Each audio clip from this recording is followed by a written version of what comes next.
Hello, my name's Colleen Getty with The Room to Write, and we're shooting the Journey of a Story series today with our author, Sandra Elaine Scott, and she's a multi-genre, award-winning author and speaker. And welcome, welcome, Sandra. Why do I keep wanting to call you Elaine? I don't know. Okay. No worries at all. I'm so glad to be here. Yeah. Welcome. So we're going to start out just sort of at the basic level we always do, sure. which trying to picture you as a writer.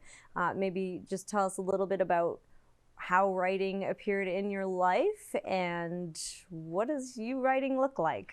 Oh my gosh, that's such an interesting question because there's people always ask, well, like, when did you start writing? And I think for me, I'm a voracious reader. And I was always a voracious reader as a kid. And I don't know about you, but did you ever read a book and when you got to the end, you went, man, I'd have written that differently, you know? And so it was always there that I would want to tweak something or always change the ending. Or I'd go to the movies with friends and I'm like, oh, this is what's going to happen next. And then like, how do you know? I'm like, because that's what I would do. And it just kind of developed from there. But then as an adult, you kind of put it away and you do other things. And after my mother died, I really started thinking about all of the lessons she gave me and everything I had learned. And I started writing it down. And that was the very first book I wrote. And it was called In Memory of a Saint, Lessons from My Mother I Didn't Pay Attention to Until She Died. And it was all those little life lessons. And I have to tell you, that was more just purging, grieving, remembrance. And the act of doing that, I was like, oh, I kind of like that. I could do this. And that's sort of a little bit how I got on the journey and how I started it a bit. Okay, yeah. And I think that's a great point, and we've touched on it a little bit before with writing as a way to resolve feelings, whether they're great feelings, grief, or otherwise. Absolutely, because a lot of people, whether you're journaling and you write in a journal or you just talk it out, sometimes I'm more of a combo of two. I'll jot down something and then I'm a big walker. So walking down the street and it looks like, yes, I am that crazy person who walks down the street and talking to themselves, but it's really something I'm resolving in my head as well. Yeah. Right. And so then do you go home and write it down, or what does the mechanics of it look like? Do you usually do the computer or? Usually I have my laptop. My laptop sits beside my bed on my night table so that if I wake up in the middle of the night and I have an idea, or if I'm out and I'm walking, I will just jot it down on my memo of just a note. I remember last fall, I was hanging out with my sister and her best friend in Atlanta. And my sister went in the bank and we were sitting in the car and she got on her phone and she was talking to somebody. And I just loved the phrase she used. So I was in the back, not eavesdropping, but I'm like, that could be used somewhere down the line. So wherever inspiration hits, you know. But personally, usually when I really get in the depths of the writing, I wake up at about 3 a.m. and we'll write for a little bit and then go back off to sleep. And one of the interesting tidbits I learned was that most of creatives get their most inspired ideas between 3 and 5 a.m. And that's because no matter what part of the world you are, that's when the earth is the most quiet, wherever you are. Wow. So at that point, you can actually hear yourself think. And I think my brain is as like most of us, so overclouded mushed with ideas, that's when we do it. Yeah. Wow, that's really cool. Yeah. I didn't think there was ever a time I could hear myself think.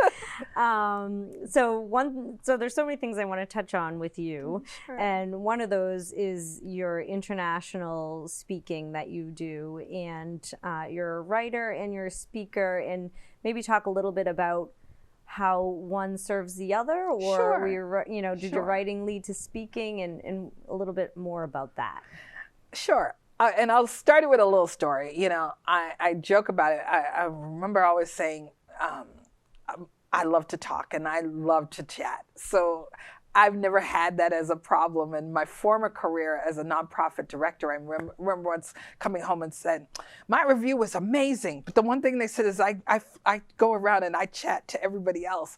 And my mom started laughing. She said, your dad used to always laugh when they would say that from you in school, that you always talked. And he didn't care because you always got your work done. And I've always been a voracious talker. And when you are an author, so many writers are stuck in their head, and then they don't know how to translate that for the rest of the world. And we hire marketers and we hire PR people, but nobody can tell the story like you can. So I always want to be the one to share my own story. And so I start in that place. And so as a result, people ask me, well, how'd you get this idea? Or can you tell me a little bit more about that? And I was able to build the brand of being a speaker with my book like Mañana Starts Today, which is Spanish for tomorrow. So tomorrow starts today, which means do it now. You know, 82% of the American population want to write a book, but less than 14% ever do. And it's like, do it. Right. So that's kind of where I went. Okay. And so you finally decided to do it, and you wrote several books. Yeah. And so is there one particular book that you usually like to speak about? And how do you prepare for when you're speaking? Do you write everything like a script, or are you off the cuff? Or maybe give some pointers to writers who that may not be a natural tool in their arsenal, and they'd like to speak more, but how would you go about coming up with something like Sure. that? So for example, especially if I'm doing a talk for adults, so Mañana Starts Today, there are things that I want people to know. And so you take 1 to 3 ideas, no more than that. And what do you want to say about it? So I want people to know that their tomorrows start today. Mañana starts today. I want people to live in the moment, that I want them to join my movement to live life right now. So I take those 3 ideas or some circle or a combination thereof, and that's how I'll center the talk. So if you're a nervous writer, one of my favorite jokes was from Jerry Seinfeld when he talked about eulogies at funerals. And he often said that more people would rather be in the casket than be the one giving the eulogy. And it's, so it's no coincidence that fear of speaking is one of the #1 fears that we have. And the way I would tell a new writer or any writer who has a fear of that is it's your work, it's your book. And so if you're proud of it, just share it. And so relax into it, breathe into it. You know what you're talking about. You know what you wrote. So you are that subject matter expert. So don't worry that you're going to mess up or it's not going to be right. It's your journey. It's your universe. So you messed up. So what? Right. So that's kind of how I do it. Oh, that's great advice. Yeah. And so maybe let's take this on another little journey. Sure. With going from speaking to adults to speaking to children, because you have a couple of children's books. Yes. And maybe talk a little bit about those, how those came to be, because it's very interesting, sort of the motivation behind like Home Casa and the Magical Day. And then also, how do you try to inspire the kids to actually now pick up the book and read Yes. That's a wonderful question, Colleen, because the Magical Day actually started out of a dream. And I had written Mañana Starts Today, and it was a summer night, and life was grand. I was in nice, wonderful sleep. And this whole story got downloaded to me. And I could hear a voice that said, get up and write it down. And I'm like, yeah, no, I don't want to. I was like, get up and write it down. And I find it comical that the book before was called Mañana Starts Today, Get Up and Do It Now. And I'm like, no, I'll do it tomorrow. Right? But anyway, long story short, I did get up. I jotted it down.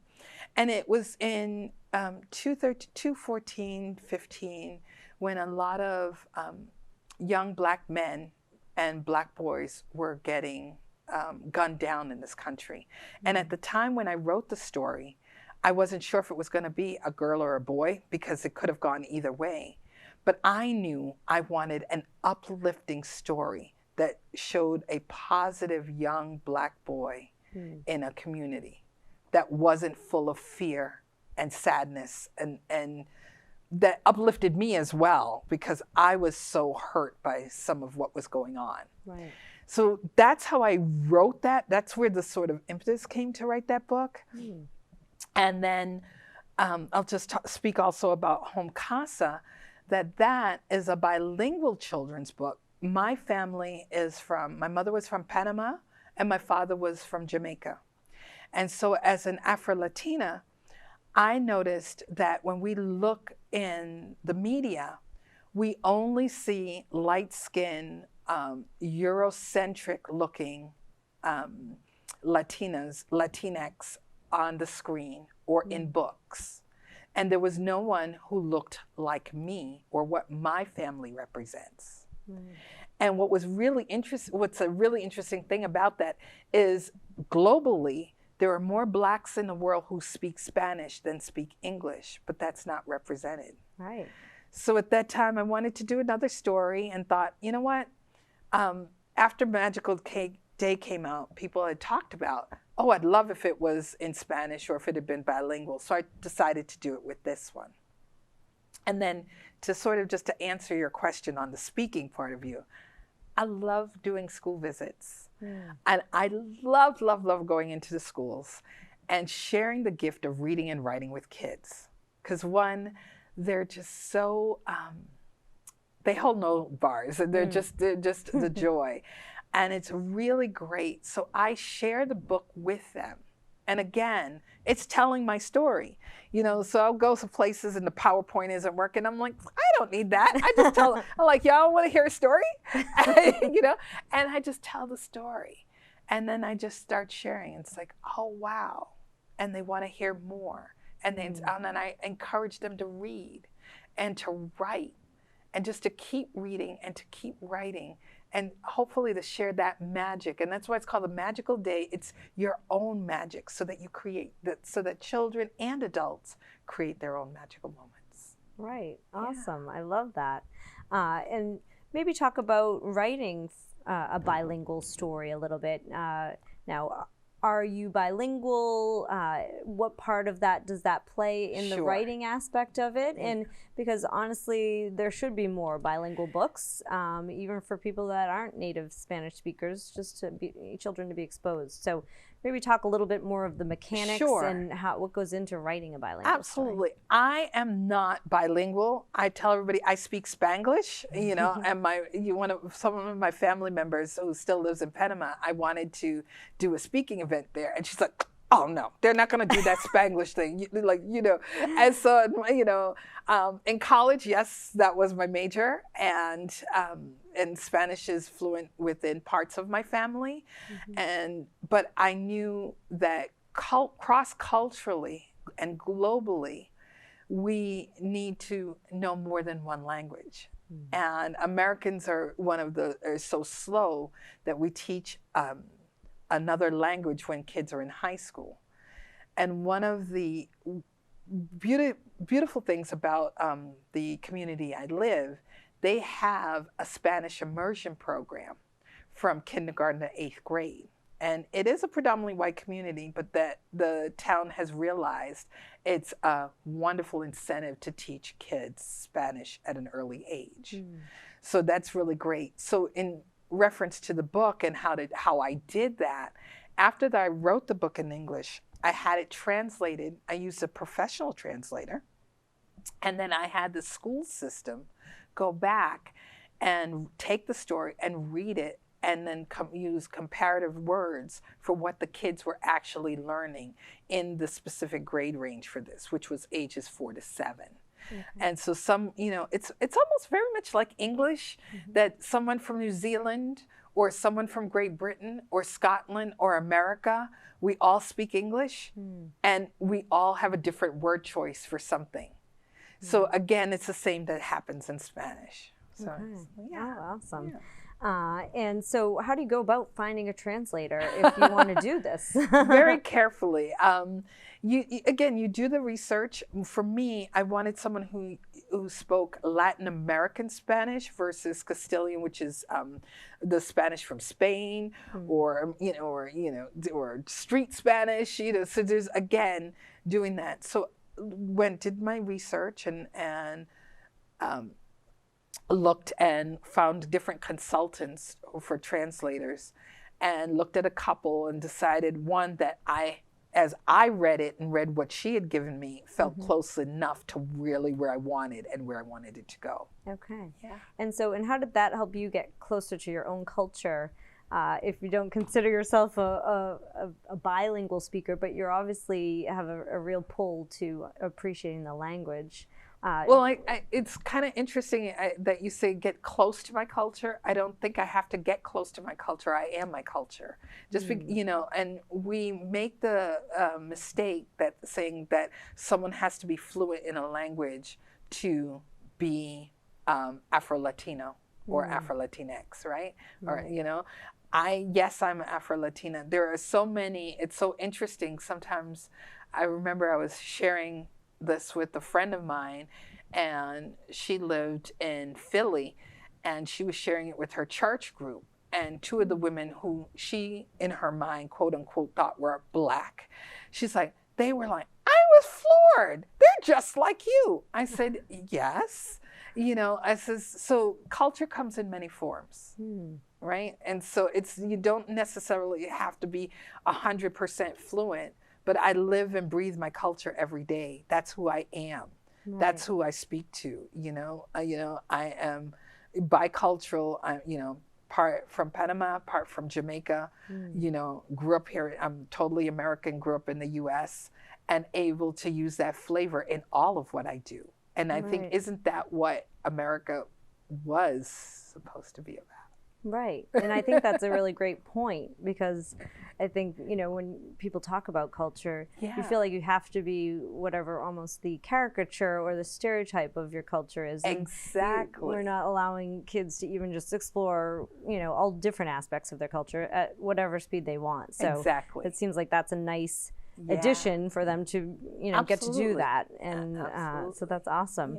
Yeah. One of the things I also wanted to ask you about is when you're going to schools and when you're talking to kids, do you find that there's anything that do they get nervous when it comes to writing, or are they ready to do it? Some are nervous, but usually what I think is the most interesting thing when they hear that I'm an author, and especially at the end, I always make the presentation short enough to capture their attention and long enough to get their questions in. And they ask, they want to write, and once I tell them I get nervous too, they all open up. They like, really? And I go, yeah. I said, but you got to share it. And they're like, you share it? And I said, yeah.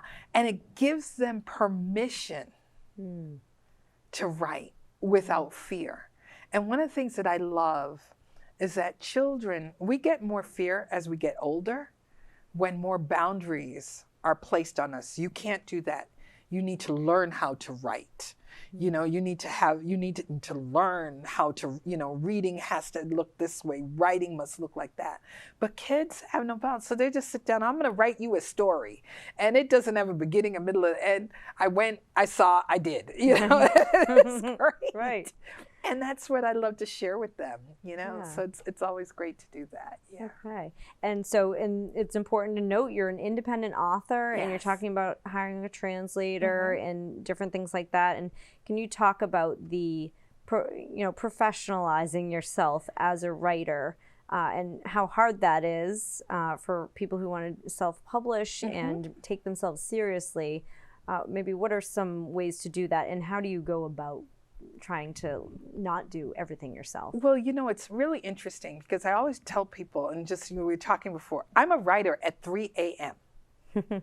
As my day starts at 9, I've switched.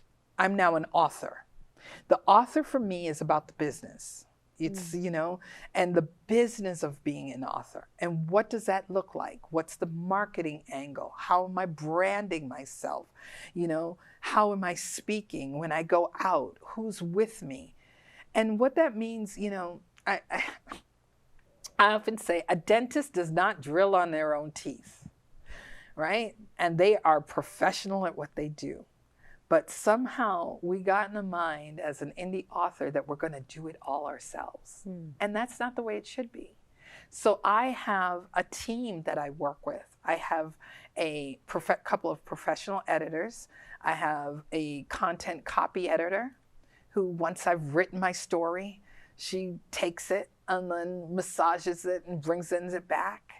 And at the very end, I have a grammar editor, and she's called the Grammar Goddess. And so it is flawless, so that the grammar is flawless. I have someone who does my graphic layout so that it looks exactly, so it can compete on a national and international scale. So that's done. I have someone who helps me with publicity.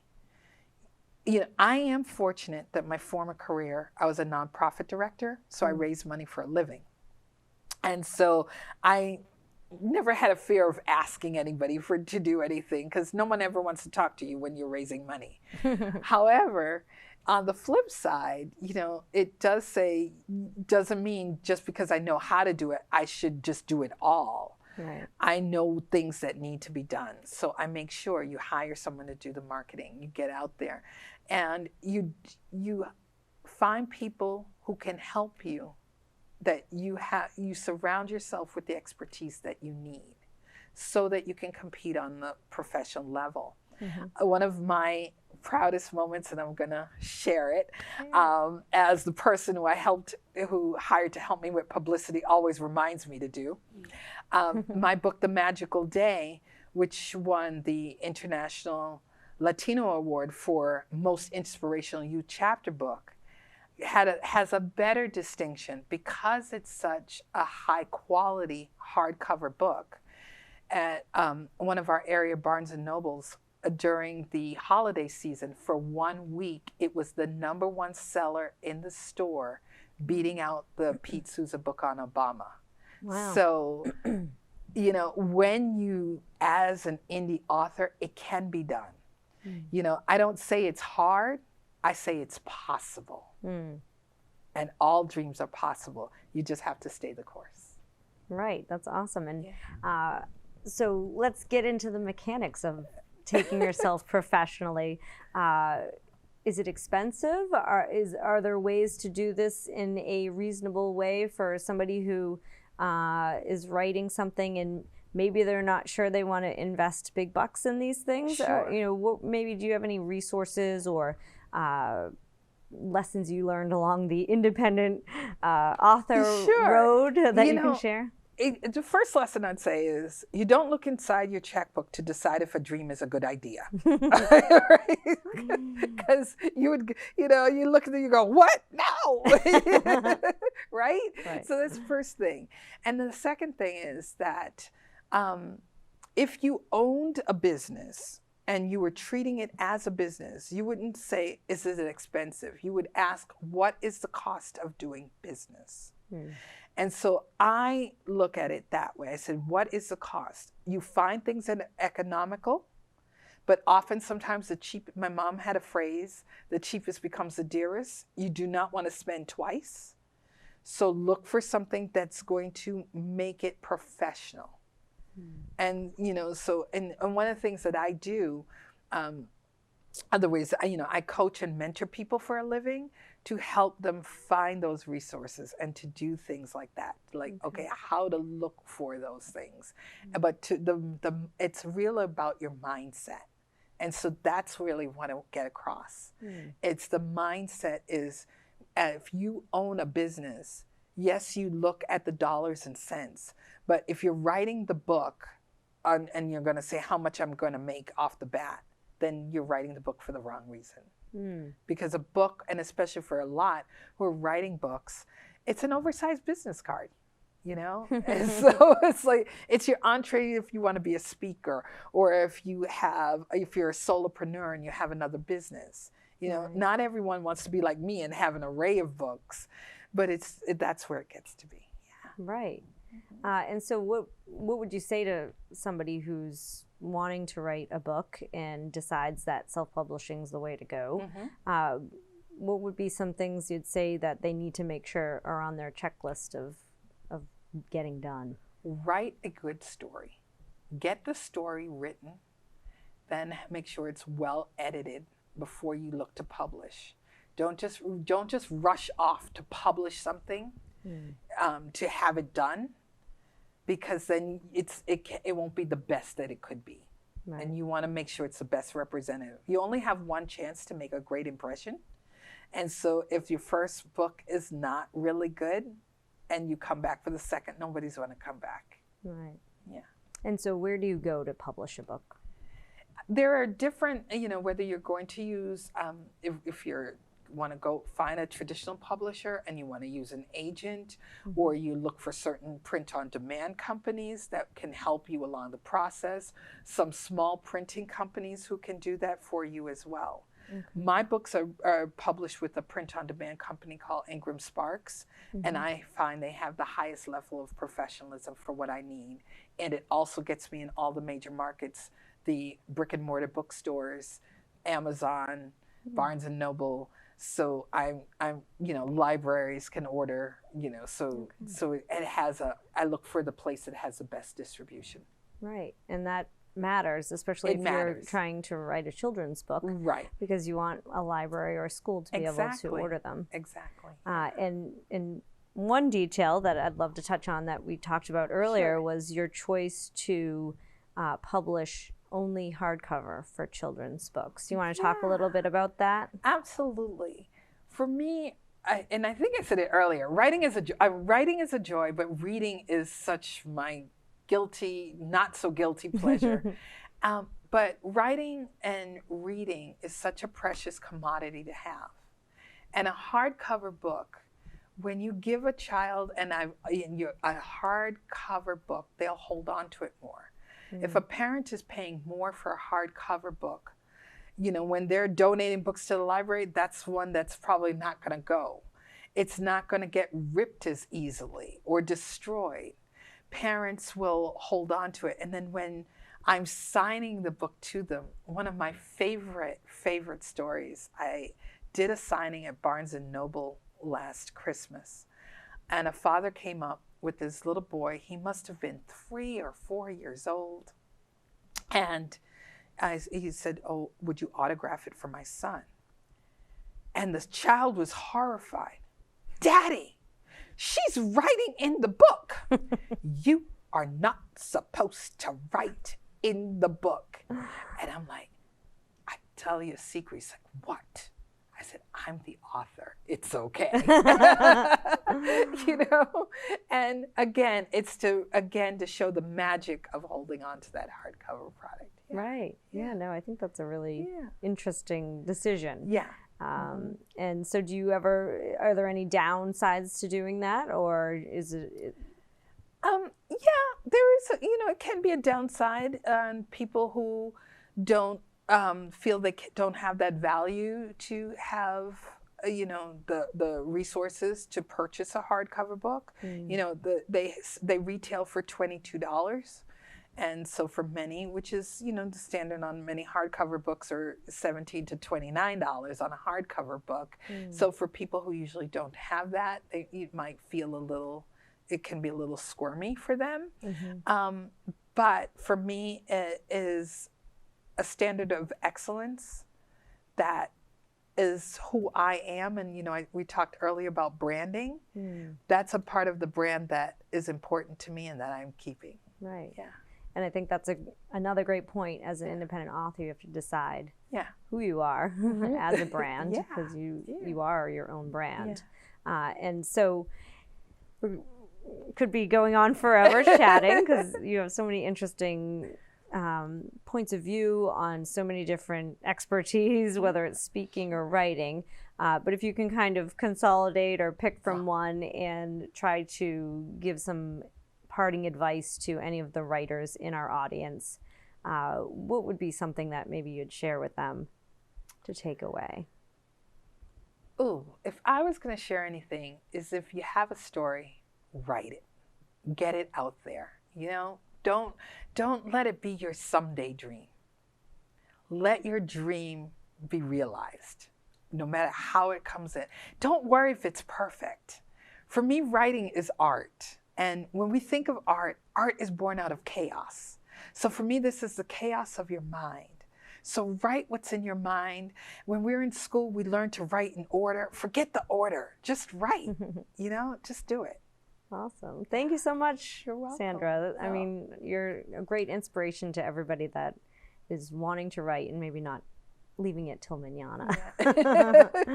Mañana starts today. So thank you for coming in and being on our show. Thank you. And for those of you that would like to be in the same seat as Sandra is, feel free to check out theroomtowrite.org. And thanks again. Cool. Thank you.